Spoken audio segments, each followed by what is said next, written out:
everyone. Welcome to Crime in Court. This is the 1996 Menendez brothers trial, California versus Erik and Lyle Menendez. We are on the state's case, part 27. We are getting close to the end of the state's case. We have about three more witnesses to get through, including the one that we left off with yesterday's stream. We're on the pathologist, Dr. What is his name? Robert Lawrence. Okay, that's correct. I was like, wasn't sure if I was switching them in my head or not, if it was Robert Lawrence or Lawrence Robert. But anywho, this is Dr. Robert Lawrence. He's the forensic pathologist. He did not do the autopsy, so he is not the original forensic pathologist who testified in this case. This is a different one. And it's interesting that they chose a different pathologist. And also, we left off with him going through many different wounds. So just bear with me. It is kind of graphic, so trigger warning.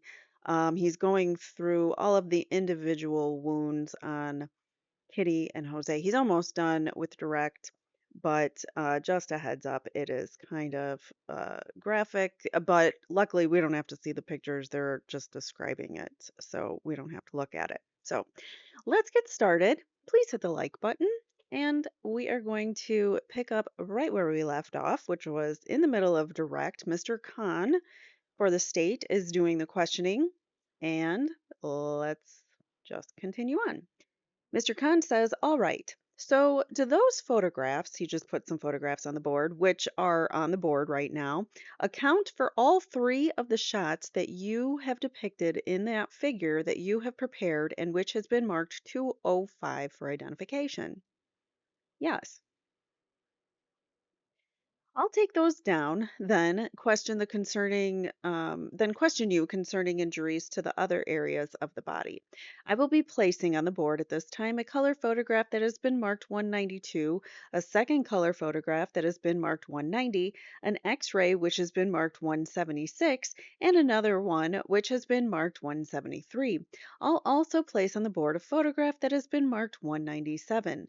Now, sir, you described in the figure that has been prepared and marked 205 by yourself, so this is one of his own uh, visual aids, an injury which on this figure appears to go through the right forearm and into the right upper arm. Directing your attention now to the photographs that I have placed on the board, do you see the injury depicted there? Yes, it is best depicted in the bottom photograph. You can see the grotesque perforating. So he even uses the word grotesque in his description, which is kind of odd and not a scientific description, I don't think. So you can see the grotesque perforating injury on the right forearm, then continuing on into the upper arm. So, like I said at the end of my last stream, I really think that they are trying very, I think, successfully to show that this was a really gruesome crime scene. And because of the type of firearm that they used and the type of ammo that they used, the wounds themselves were very horrific, let's say. Whereas if they had used a handgun, which they couldn't get access to because of the 2-week wait period, the crime scene itself would have ended up with the same result, meaning two deceased parents, but their body parts wouldn't be blown all over the place uh, as to be a little graphic there, if you know what I mean. So it wouldn't have been as the wounds wouldn't have been as devastating to their bodies.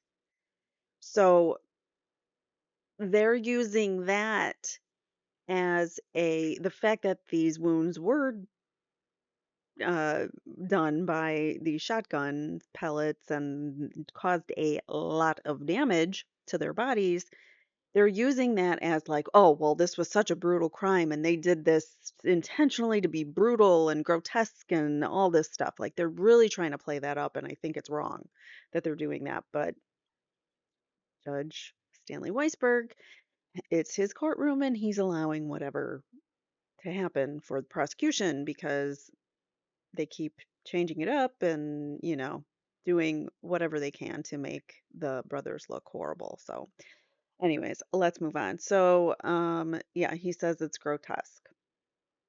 I think it's quite inappropriate. Mr. Khan says, okay, that is 197. The photograph above that, which is 190, is that a close up view of that injury to the right forearm? Yes. And the photograph above that, 192, is that also a close up view of the injury to the right upper arm? Yes. And immediately adjacent to each of those injuries are x rays. 173 is the lower one. Could you tell us what is depicted in that x ray? The witness says it shows a gaping soft tissue defect and an explosive fracture of the bone with much of the tissue missing, a few fragments of pellets that have been shaved off as they pass through, and then the x ray above it shows the majority of the buckshot pellets lodged inside the tissues of the upper arm, with some others having passed on through. Okay, both of those photographs that you have just identified depict a fracture to the arm here in the right forearm and then here in the right upper arm. Is that correct? Yes. And you have drawn on the internal injury chart of Mary Menendez both of those fractures. Is that correct?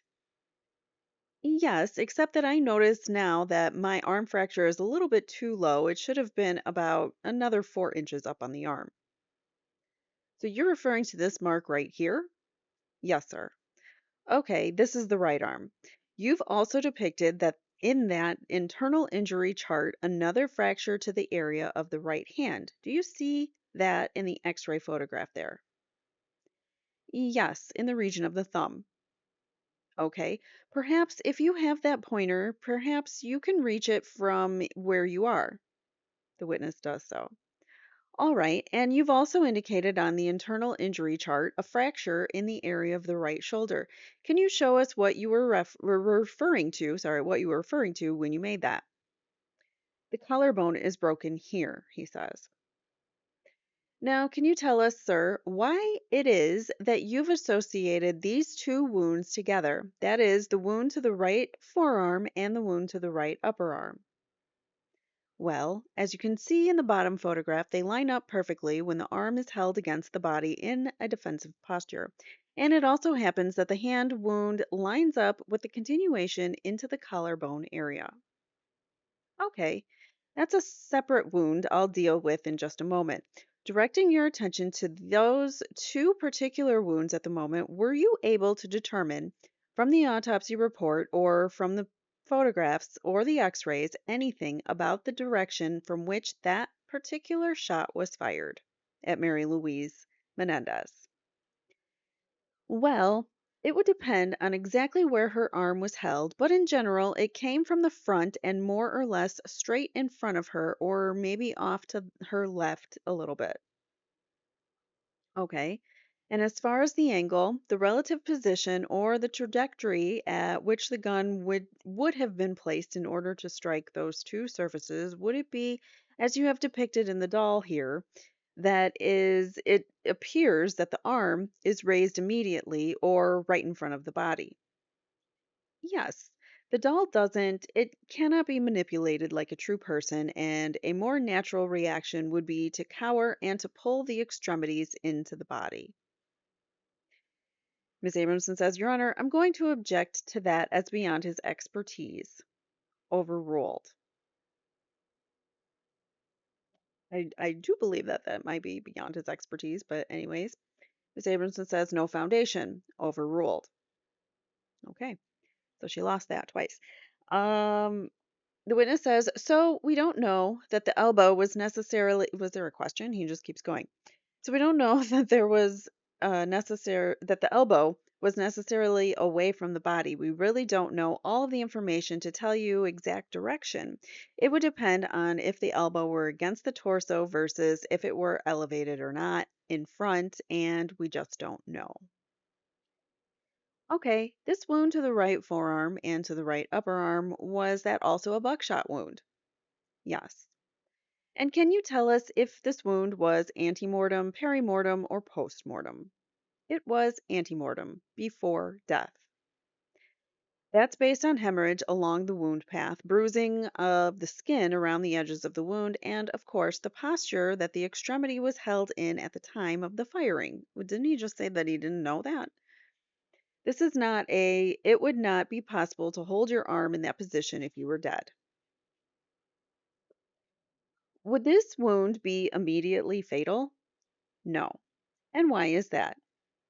It did injure major blood vessels and would cause extensive and severe hemorrhage, but that would take at least many minutes to kill you and may not kill you at all. You may go into shock and then survive. So they're trying to say, like, she could have been saved or something. So let me show you three more photographs to the same area of the body. One is a photograph that has been marked 199, the second is a photograph that has been marked 193, and the third is a photograph that has been marked 191. Now you have described, once again referring back to the figure that has been marked as 205 for identification here in court, an injury which appears to go into the area of the right arm, the right hand, and then into the area of the right clavicle or collarbone area. Now, do you see photographs on the board at this time? That is 199, 193, and 191, which depict the wound that you have described in that mannequin or doll. Yes. And can you tell us, directing your attention first to the top paragraph, or top photograph, sorry, 199, what it is that we are looking at there? We're looking at the right collarbone area and also the right neck and portions of her face and the wounds that we are interested in. It is the collection of holes, irregular abrasions in the region of the collarbone, and those are what I call atypical entrance wounds. That is, they are entrance wounds caused by pellets that have already been deformed as they pass through something else. In this case, it was her right hand that the pellets went through first before they struck any collarbone area. And do you associate the wound to the clavicle area to the right side of the jaw and the hand as all being part of the same shot? Yes. And can you tell us why you associate those three wounds together? Well, the head wound is consistent with, again, atypical pellet wounds uh, coming through something else before it hit the head. And also, that part of the face was probably quite close to the collarbone at the time of firing. Was probably quite close. How do you know that? You're just assuming things now. The way that you see it now, the head is stretched up and away, but at the time of the firing, it probably was crouched down like this, and he does it, indicating quite close to the same area. And what type of shot was used for this particular injury? Buckshot. Can you tell us anything about the direction of the shot relative to the body at the time that shot was fired? Front to back, and probably more or less horizontal. Again, it's difficult because I am not sure of the exact position of the head. So all of this is speculation, if you're catching on. He doesn't know where they were exactly positioned. He doesn't know where the brothers were exactly standing, although we have an idea that it was like right in the doorway, but they don't know exactly where the parents were. They don't know their positions. They're saying that the parents were seated. The brothers have testified both that the parents were standing, and the defense has put on evidence that shows that they were standing. So there's a lot of inconsistencies even in the crime scene and their injuries were, uh, how their injuries took place, how the shots were fired, where they were standing, where they were positioned. All of that is still contested. So as you can see, this is a lot of speculation because he says probably a lot, and that it's difficult because he's not sure of the exact positioning of anything.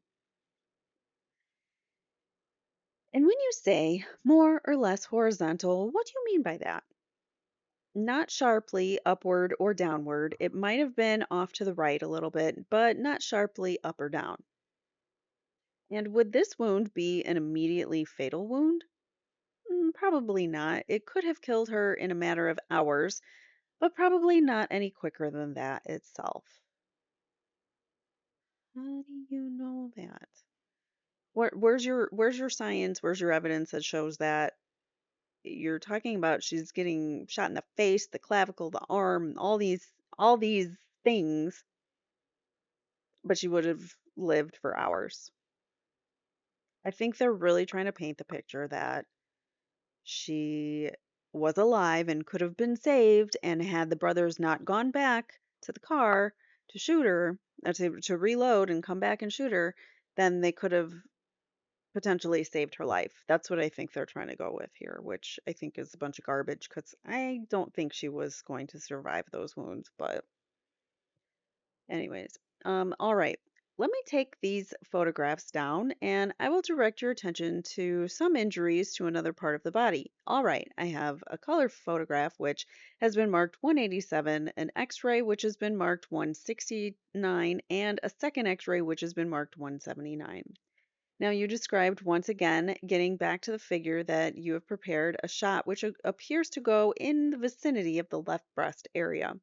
Do you see that wound indicated in the photograph that has been marked 187? Yes. And can you tell us what we are looking at there? We are looking at multiple pellet marks concentrated in her left breast and and a few stray pellets also in the left forearm, indicating that the forearm was probably near the breast as the shots passed. Okay, now this particular wound, do you associate or can that wound be associated with any of the other wounds to the body of Jose Menendez? The breast wound is interesting or different from her other wounds in that it indicates a greater range of fire because the pellets are more widely spread.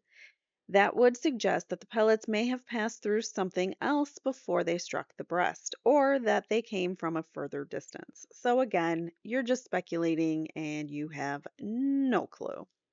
It could be either or, and you don't know. The only distance shot similar to that on Jose was his left elbow, and in the left elbow shot on Jose, we don't see all of the pellets accounted for. There are only portions of the shot pattern that hit his elbow. So I believe the remainder of the shot pattern went on and struck her in the left breast. And you also indicated that you cannot rule out the injury to Jose Menendez's right arm as being a part of the same shot to the left arm.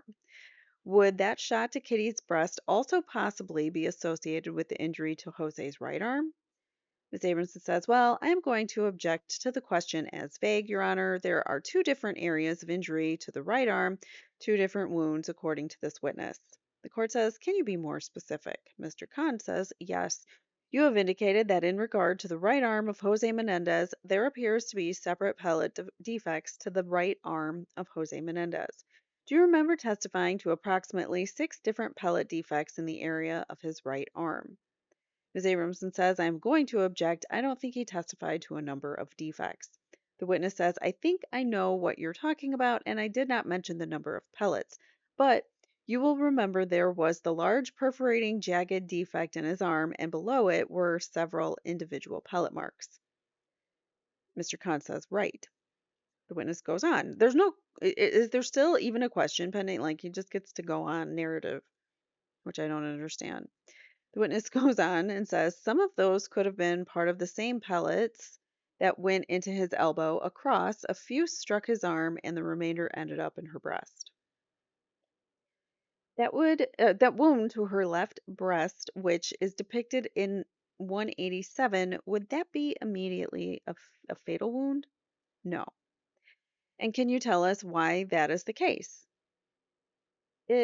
Some of the pellets did strike lung tissue, so it is potentially fatal. But it would not be immediately fatal. It would take the person some time to die of internal bleeding and collapse of the lung.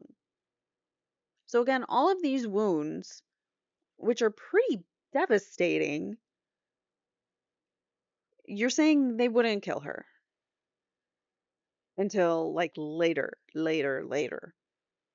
But all of them combined, don't you think that that would potentially cause her to die sooner? I'm not an expert, but one wound, okay, maybe, but all of these wounds combined, she's going to bleed out quickly. But what do I know? All right. Could a person still be mobile after receiving a shot such as that? Oh, yes, absolutely. After being shot in the lung? Okay, whatever, buddy. Just beneath the color photograph is an x ray which has been marked 169. Can you tell us what we are looking at there? We are looking at buckshot pellets in the chest area from the breast wound. And just beneath that x ray, there is another x ray which has been marked as 179. Can you tell us what we are looking at there? A photo, correction, an x ray of the lower chest and abdomen, and we see again some of the pellets in the chest and a stray pellet down in the abdomen. So she was shot in the lung and stomach, or, well, I don't know stomach, but abdomen. That chances are you're going to hit something critical down there. So again, you're saying she just would have lived for indefinitely. Okay. So two stray pellets, he says. And was that shot inflicted with buckshot? Yes. All right. Let me take those down and I will direct your attention then to some shots to the left leg of Kitty Menendez. I will be placing on the board a color photograph that has been marked 186, another that has been marked 200. The two x-rays, one that has been marked 168, and you just reverse those numbers. And the second one that has been marked 178. You described on the doll or the mannequin that you have brought to court this injury, this wound which goes through the top. Miss Abramson says I'm going to object to counsel testifying. Overruled. So I guess also counsel can testify as long as you're the prosecution in Judge Weisberg's court. Mr. Khan says, which goes through the left thigh. Do you see the wound depicted in the photographs that are on the board at this time? Yes. This photograph on the right bottom depicts the left thigh of the victim with her knee toward the left side of the photograph. So we are looking at almost a side view of the entrance, and the entrance is on the front of the thigh, not the knee, the thigh, shown at the very left edge of the photograph, and the exit is on the outside back of the thigh. Again, I'm going to highlight the word thigh because Nathan Huckman likes to say that they took out their kneecaps. Well, the thigh, last I knew, last I learned, a thigh is different than a kneecap. So um, that would be not consistent with Nathan Hawkman's narrative that he's been pushing out there saying that the brothers tried to make it look like a mafia hit and kneecapped both their parents. So we can quash that now, Nathan. All right. Next question. Okay, that is photograph 200 that you have just been referring to.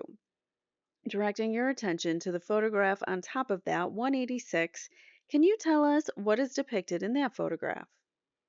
186 shows the entrance wound better on the inside front of the thigh and again, I'm going to highlight thigh, on the front of the thigh and the exit on the outside part of the thigh lower.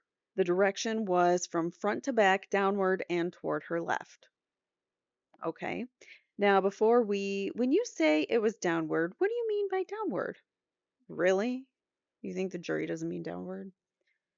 In other words, it's passing through the entrance wound is higher up on the leg than the exit wound, and the doll is not quite accurate. The exit wound should be further down on the thigh. So I could bend the rod, but I would rather not. I am afraid I would break it. Now, so he has a doll with all these rods in it. Remember, we read in the last stream in his the first part of his direct, and I don't know if that's a scientific experiment. I don't know if there's any like backed methodology in this little doll that he put all these, and he's even saying like, well, that's not right on this doll and this isn't right on my diagram. And so he's already like pointing out things that he's done incorrectly. So how is that allowed to come into evidence? But whatever. All right, so now before we get into the x-rays, let me direct your attention to some additional photographs. You described another wound appearing to the calf on the figure there. That is to the outside of the leg, the left leg. I have a photograph which I would like to mark as 198, and I will place this photograph on the board at this time. Could you tell us now if you see on the board the wounds that you depicted in the doll figure as being on the left calf? Yes. And the photograph just placed up there, 198, what type of wound is that? This is a ragged, destructive flesh wound that went from front to back on the outside of the calf area, taking the skin and the muscle with it.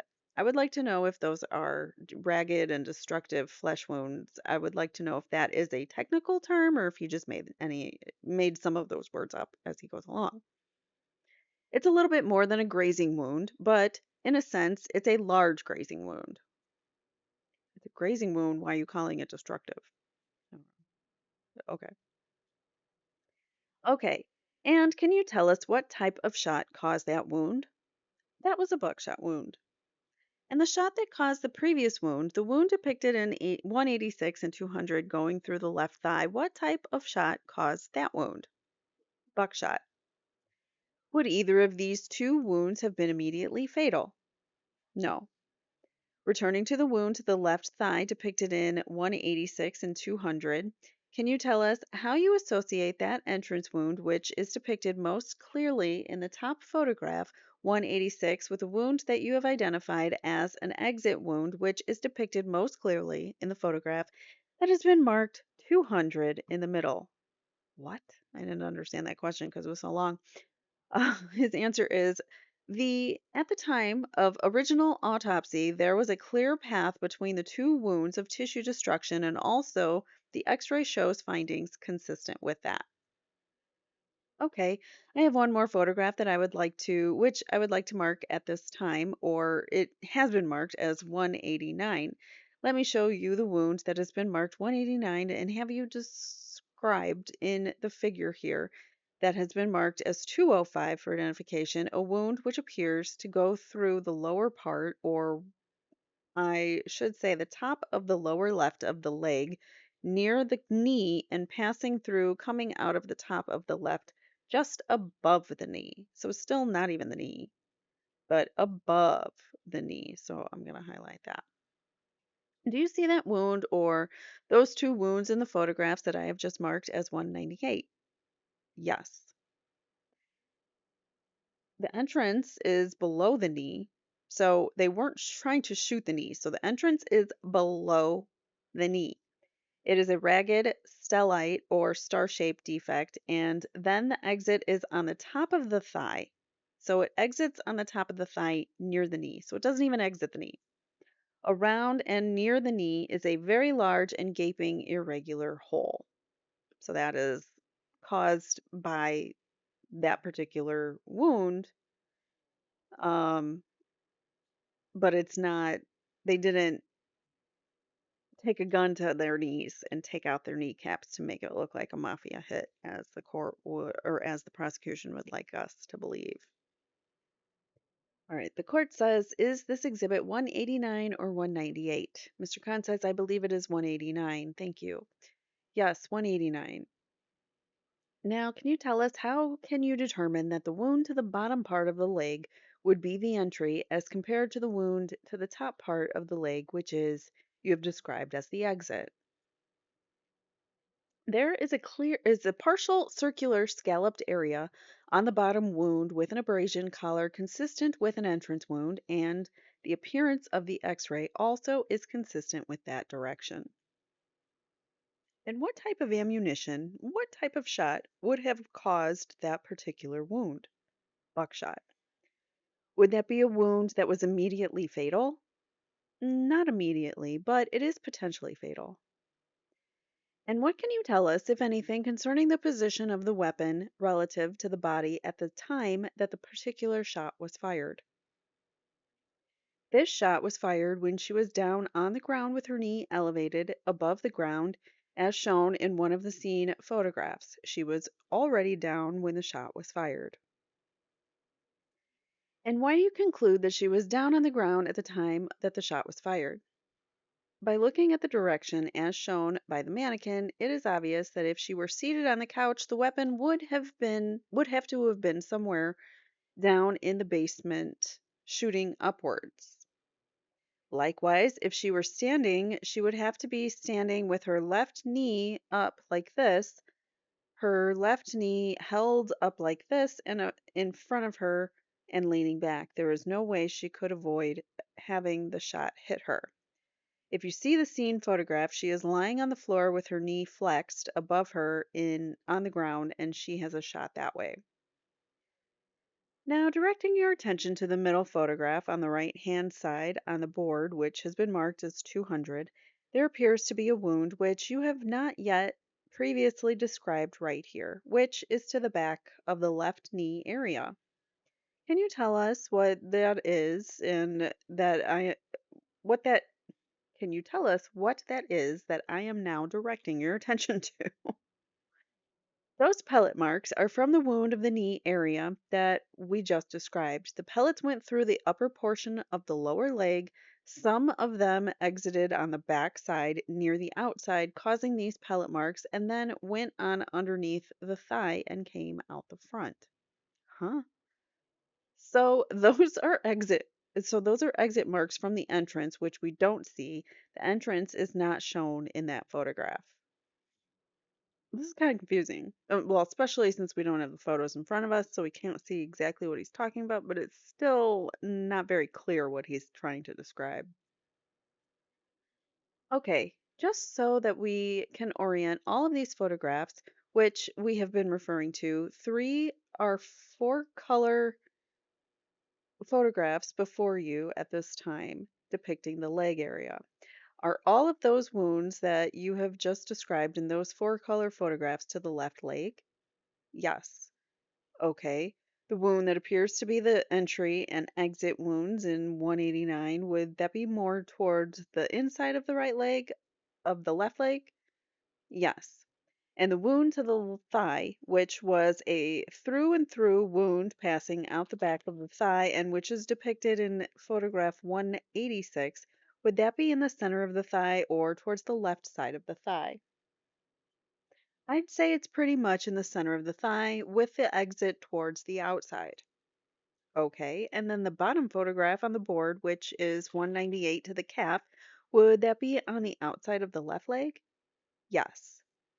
Now I'd like to direct your attention to the two x-rays which are also on the board at this time, 168 and 178. The one on the top is 168. Can you tell us what we are looking at there? We see buckshot pellets and a shattered femur. Okay. The x-ray below, it shows buckshot pellets, shattered lower femur, and fracture of the lower leg bones as well. So this photograph, 16, is there a certain overlap between 168 and 178, such as it depicts a continuation of the same shot? Yes. And have you drawn on the diagram that is labeled Mary Menendez internal injuries, both of those fractures which are depicted in the x-ray photo that has been marked 178? Yes. And can you tell us which of the several wounds to the left leg that you have just finished describing for us would have been the shot causing the fracture to the upper part of the left leg? Well, actually, both of the upper part, it would be the thigh shot. Hold on, my dog needs the blanket. Now I don't remember where I left off, so apologies if I'm rereading something. I took a break and now I don't remember where I was. All right, so well, actually both what was the question here? Can you tell us which of the several wounds to the left leg that you have just finished describing for us would have been the shot causing the fracture of the upper part of the left leg? Well, actually both of the upper part, it would be the thigh shot. Yes. So this thigh shot, which is depicted in the photograph 186, that would be the shot causing the fracture of the upper left leg? Yes. The shot which is depicted in 189, which contains both the entrance and the exit wound, would the exit have caused any damage, or the shot causing that exit wound, would that have caused any damage to the skeletal frame of Mary Louise Menendez? Yes, probably in the area here, right about the knee. I see.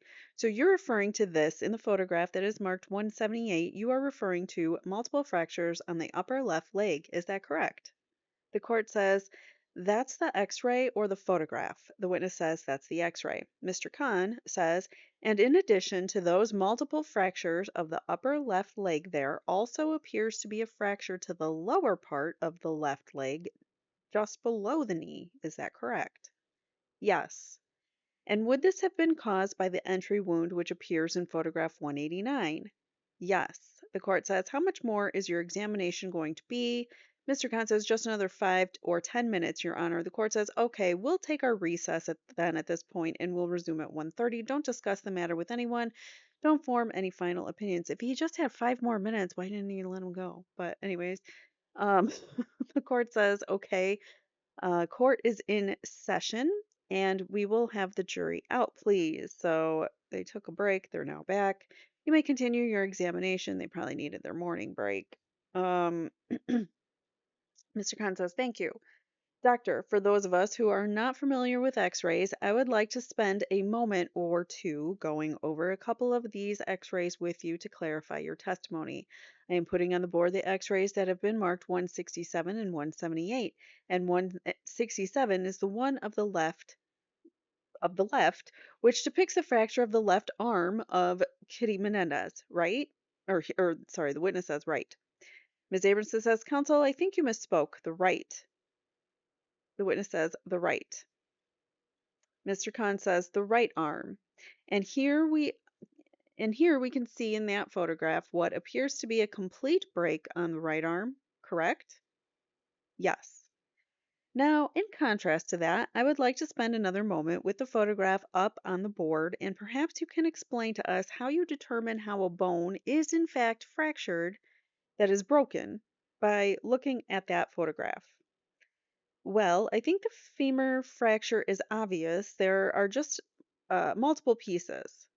And a tibia fracture or the lower leg fracture is seen here where there are cracks or defects in the lower leg or outside surface of the bone. Also, there is a lot of the bone that's missing because it should be white like the remainder of the bone, and this is black, so that means that there is no bone density there, so the bone is actually missing. So it just broke the bone in two.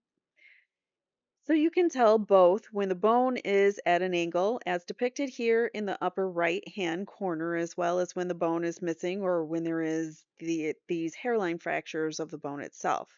Actually, those are a little bit more than hairline. Okay. In regard to the injury inflicted to the leg of Jose Menendez, I would like to put 3 photographs on the board at this time and question you in regards to that injury a bit further. The first is a photograph that has previously been marked as number 7. The next one has been marked 201, which also depicts the crime scene, and the third one is the injury to the left leg itself, which has been marked 182. Both of those photographs of the crime scene depict the leg wound as it appeared at the time that the police arrived. Did you form any opinion concerning whether or not Jose Menendez could have been standing at the time that that wound was inflicted? He was not standing when he was shot. No. Okay, based on what? Yeah, what was the basis for that opinion? The the appearance. First of all, the wound is post-mortem, which he's already testified to the fact that it is very difficult with shotguns uh, wounds to tell whether it was post-mortem, before death, during the process of dying, or after death. He already said that it is very difficult to tell. But here he is testifying to, well, this looks post-mortem, so obviously. Anyways, he says the appearance. First of all, the wound is post-mortem as evidenced by the blood at the scene, as discussed earlier. Therefore, that in itself tells you that he wasn't standing at the time he received it. But let's just say, for the purpose of illustration, that he was alive and was standing when the wound was rendered. Then there would be lots of blood whenever that happened to be, and there would be more blood when he was then later sat down, seated on the couch. It's just not reasonable that he was standing up when that wound was received. I don't think that explanation didn't solve it for me. That didn't seem scientific. He's just like, well, it's just not plausible. We just don't think that happened. Okay. Now let me ask you about something we have not previously discussed, and that is determining time of death. Is that something that the coroner's office commonly does? That is, determine when it was that the victims of the homicide were actually killed. Ms. Abrams says, Your Honor, I'm going to object unless we know which coroner's office we are talking about. The court says, rephrase the question. Mr. Khan says, yes. Is it possible to determine with any accuracy when in time the victim of a homicide was killed? Sometimes. And why is it sometimes? Sometimes not very accurate. It depends on the circumstances, the actual interval between death and discovery of the body, whether or not somebody like me or some other knowledgeable person was called to the scene and had an opportunity to evaluate it, and so forth. So some person like me needs to be called to the scene. Okay, and he calls himself knowledgeable. Ay, ay, ay. Now, in this particular case, is there sufficient information by which one can make an accurate determination as to the precise time of death? No. And why is that? Well, at the point that I got involved in the case, I was reading reports, and that is my only source of information. So, again, I want to remind you, he was not the original pathologist to do the autopsy, and therefore, he's relying only on reports and photographs. So there was a time in the yesterday's stream where he actually said it just looks like this way to me in a photograph. So that was his testimony. Like, well, it just looks like it's going in that direction or whatever. And it's like, well, or no, it was like having material, flesh material being pushed through with the bullet, with the pellet after hitting something else. So he was like, "Yeah, it just looks that way to me." Like, that's not scientific. But okay. Um he asks, and why is that? Well, at this point that I got involved in the case, I was reading reports, and that is my only source of information, and the autopsy would not be helpful because the body had already been moved and refrigerated, and therefore the time of death is no longer determinable with any degree of accuracy. Even when you go to the scene, it's sometimes very difficult, but at least you can get a closer idea. So you're telling me you can't figure it out after the body's been refrigerated? Isn't the whole purpose of refrigerating the body to preserve the evidence and keep the body from deteriorating any further? Or to slow it down anyways so that you can investigate the crime that happened? Isn't that the whole purpose? But I guess not. I'm so confused by this pathologist's testimony so far. Let me know what you guys are thinking because I'm just like dumbfounded by some of this. Now, you also indicated that as part of your review of the material, in this case, you reviewed some illustrations or diagrams that you received from a company by the name of Failure Analysis. Is that correct? I did review such diagrams.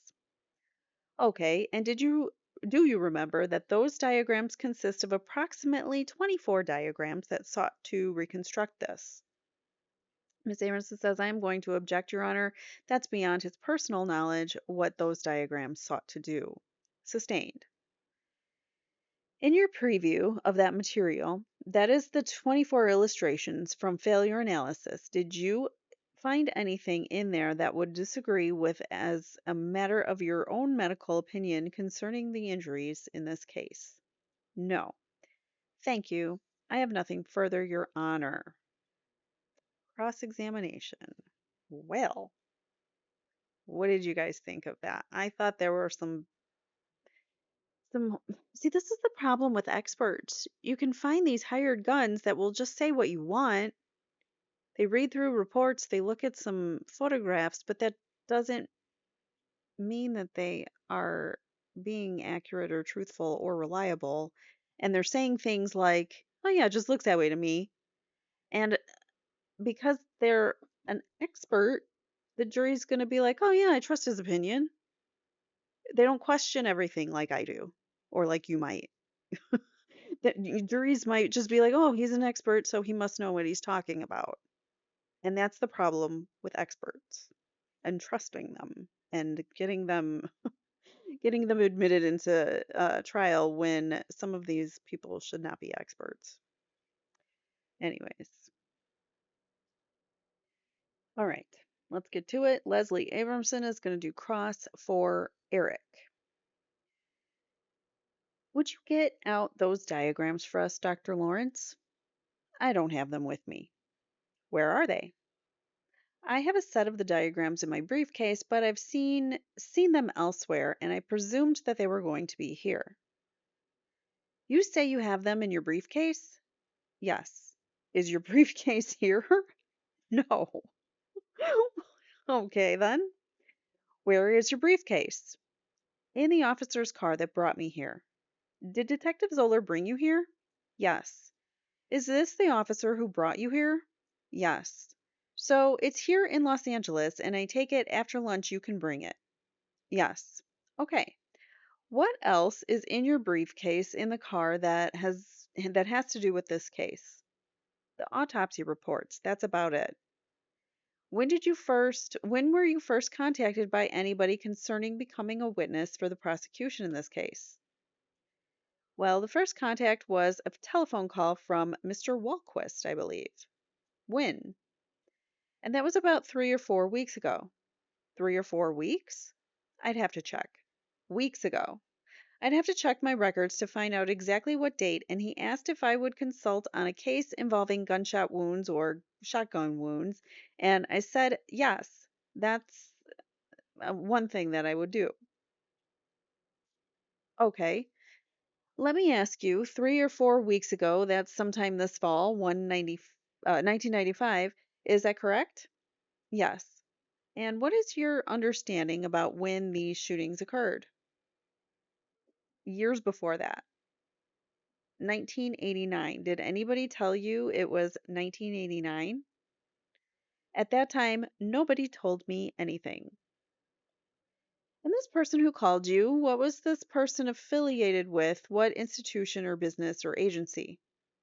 I don't know. He said he was from a company of some kind and would I be interested in consulting? I said, yes, I would. He said he will have somebody from failure analysis call me, and that was the next call I received. So the next call you received was from another company called Failure Analysis. Yes. Had you had any contact with Failure Analysis before this telephone call? No. Had you ever heard of Failure Analysis? No. To the best of your understanding, is Failure Analysis a government agency? No. To the best of your understanding, is Failure Analysis in any way affiliated officially with the District Attorney's Office of Los Angeles County? Not that I know of. They're a private corporation, is that correct? Well, I would think so. Well, do you know?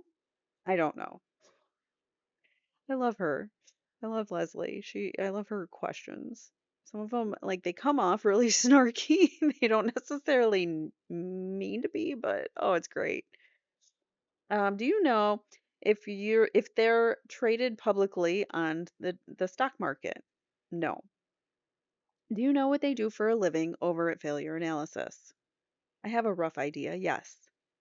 And what's your rough idea? They seem to be a company that specializes in reconstruction of accidents. And is it your understanding they specialize in reconstruction of accidents for litigation purposes?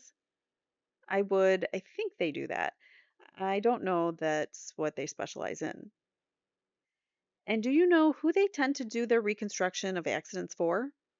No, I don't know if it's plaintiffs versus defense. You don't know they are the company, in fact, that represents the automobile industry against individuals who claim that their family members have been killed in cars. Objection, argumentative, sustained. And who is the first person at failure analysis who called you? Mr. Grewal. Mr. Grewal? And do you know that what Mr. Grewal does for a living?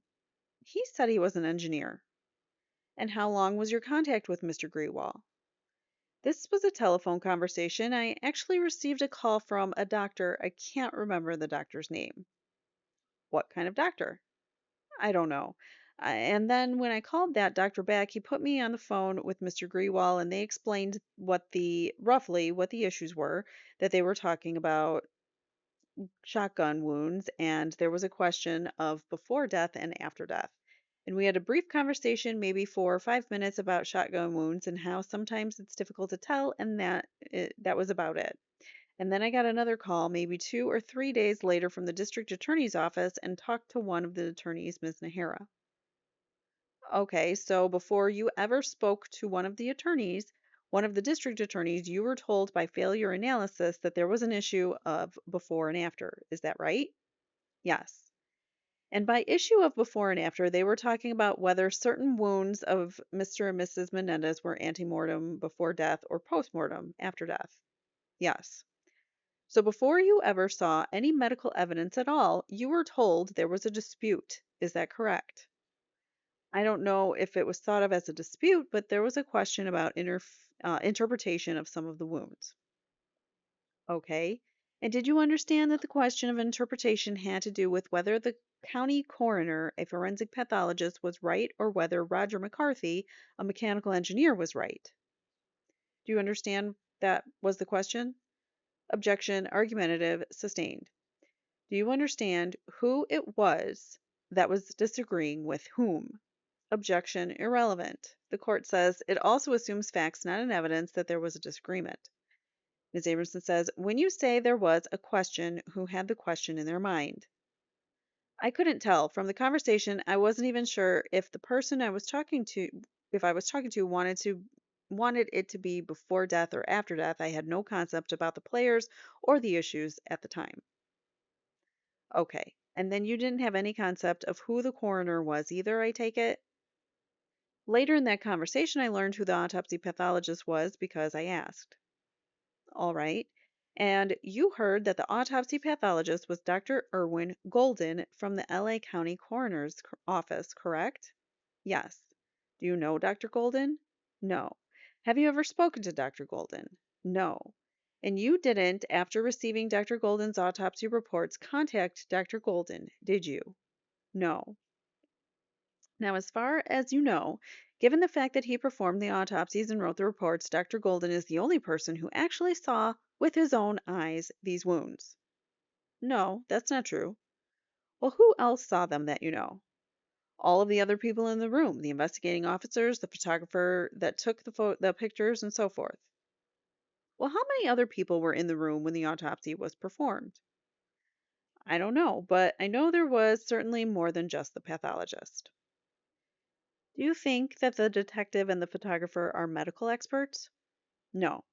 So let's narrow this question. As far as you know, the only person with credentials to interpret these wounds at the time of the autopsy was Dr. Golden, correct? I don't mean to be uncooperative, but I don't know that. But as far as you do know, you have his report, right? I relied on his report and I found his report to be very helpful, and I have no arguments with his conclusions and his description. Well, before we get there, because believe me, we will get there. Let me just ask you this. One thing you know for sure, Dr. Golden, who wrote the report, saw the bodies. Yes. And he didn't just see what's in the photographs, he saw more than what's in the photographs. Yes. And he didn't just look at these wounds externally in accordance with his report, he dissected these wounds and looked inside, correct? Yes. And dissection means cut away. Cutting, probing, feeling, and so forth. I just want to go back for a moment. After your first contact with the district attorney's office, you say you spoke with Ms. Nahara? Yes. And following that conversation, did Ms. Nahara send you anything or send you something? Yes. What did she send you? She sent me a packet of materials which included the autopsy reports and autopsy and scene photographs. And how many autopsy and scene photographs did she send you? Just under 200, I think. 180 something. And where are they? They are in my office back home. And back home is Stockton? Yes. Who selected which photographs and which X-ray exposures you would be shown during your examination today, Dr. Lawrence? I don't know. You didn't? No. So all the pictures that were presented today were selected by the prosecution, it seems. Is that the usual procedure that someone else selects for you the photographs that you're supposed to be relying upon? Mr. Khan says objection as to where and when. The court says sustained. Ms. Abramson says you're the coroner for San Joaquin. Is that how you say it? I don't know. I'm pronouncing it like the actor. I don't know if that's how you say it. San Joaquin County? No, ma'am. The sheriff is the coroner. I am a private pathologist who has a contract with the coroner's office. So they don't have a county medical examiner's office the way Los Angeles County does? No. And so they hire a private group, which is your group. Is that correct? Yes. And are you the only pathologist in your group, or are there other doctors? There are 9 in our group. And the 9 of you perform the autopsies for San uh, Joaquin County? No, there are 4 of us that perform most of the autopsies. 2 of us are board certified forensic pathologists, such as myself, and we do most of the homicides, and we all rotate for the weekend coverage and so forth. And when you perform an autopsy, Dr. Lawrence, and it's a homicide case and you are then called to testify, do you decide which pictures you relied on? No. Someone else decides which pictures you relied on? I don't choose the pictures that are used in trial. That's up to the attorney. I don't even see the pictures until the time of testimony. What it, really? Like, isn't that what preparation is? Like, the attorney shows you the evidence and whatever and says, I might ask you about this. I don't know. Anyways, so what if the attorney hasn't picked the pictures that illustrate all of the wounds? Objection argumentative calls for speculation. The court says, what is the question? Ms. Aversa says, what would you do? Overruled. There are many incidences in which no photographs are used at all. That's not my question. That isn't? No, my question is, what if the attorney didn't pick the pictures that fully illustrate the wounds that you're testifying about? What would you do? What I am saying is that on many occasions we don't use any photographs during testimony, and therefore it's hard for me to answer your question if I needed pictures. Or no, then he starts another sentence and says, if I needed pictures, and she cuts him off, do nothing. Is that your answer?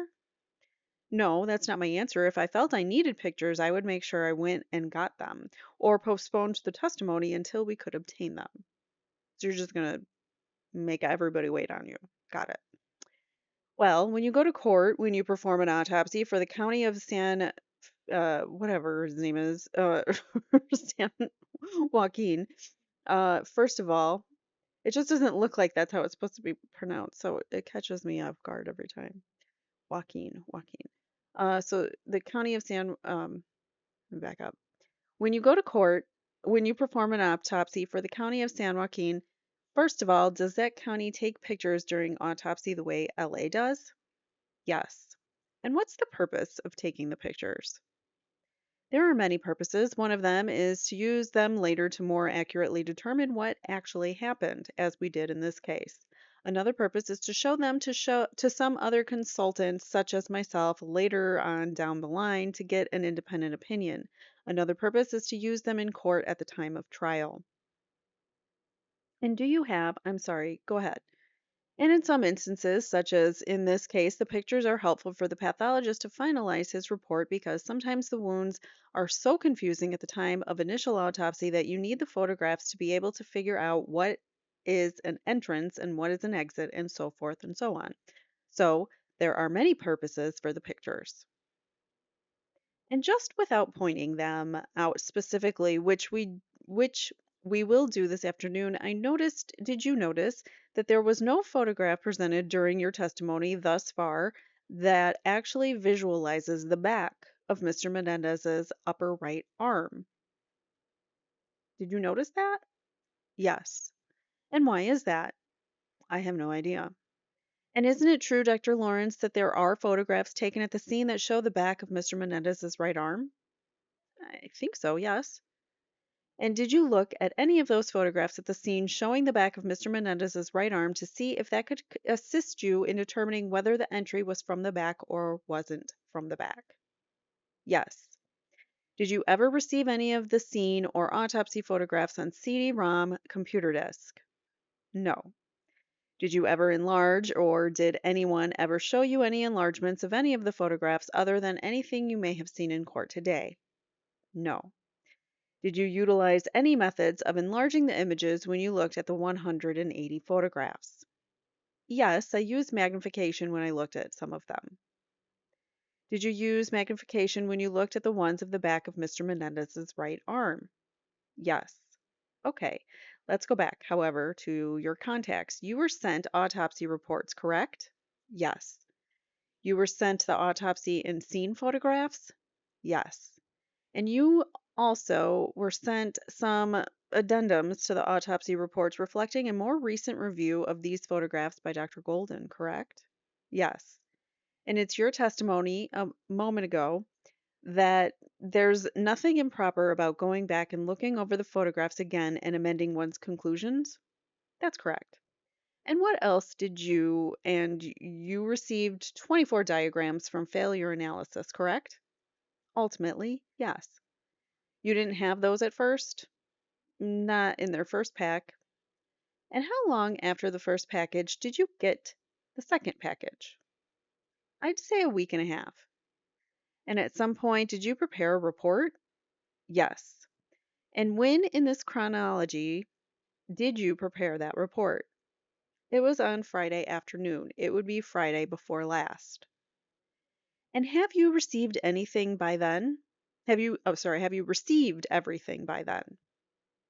I did not have the failure analysis diagram at that time. You didn't? I don't think I did. No, I did not. Did you ever receive the failure analysis report? I I wouldn't call it a report. I received a packet of color diagrams showing mannequins at the scene. No, I'm talking about a report in the common sense, written. No. So I take it no one has ever asked you if you agree with any of the conclusions in the failure analysis report. No one has asked that, no. Now, have you told everything that you received, or was there something else? Not that I can think of. Did you receive Dr. Golden's testimony when he was called as a witness by the prosecution in the first trial? I did receive a transcript of testimony, and I'm not sure if it was I think it was from a grand jury hearing. So you think you only received his grand jury testimony and not what he testified to at trial? That's my recollection. And you got that from the prosecution? Yes. So is the prosecution hiding the ball? Are they keeping things from their expert witness? And they didn't call Dr. Golden this time? So what's happening? What are you thinking if you're the jury at this moment? What the prosecution is trying to do? You recall, Dr. Lawrence, you and I had a telephone conversation. I just want to get the date right. Let me see where I wrote it down. On October 26, 1995, at approximately 6 o'clock at night. Remember, I called you and you were kind enough to call me back. Yes. And do you remember my mentioning in that conversation that Dr. Golden had testified at the first trial? I don't remember your saying that, but if you say so, I'm sure it's true. Well, did you understand before you came to Los Angeles to testify today that Dr. Golden had been called by the prosecution to testify to what he did during the autopsy and his conclusions during the first trial? It's my understanding that he testified at the first trial. All right. Did you ever seek to read his testimony from that trial? No. So after you received, and I take it you have already told us you didn't bring any of these things down from Stockton except for the autopsy reports and the illustrations by failure analysis. Is that correct? Yes. Is it your understanding, by the way, what is your understanding about who created those illustrations from failure analysis? Somebody in the company, I don't know who did the computer work. And what is your understanding about how those illustrations were created?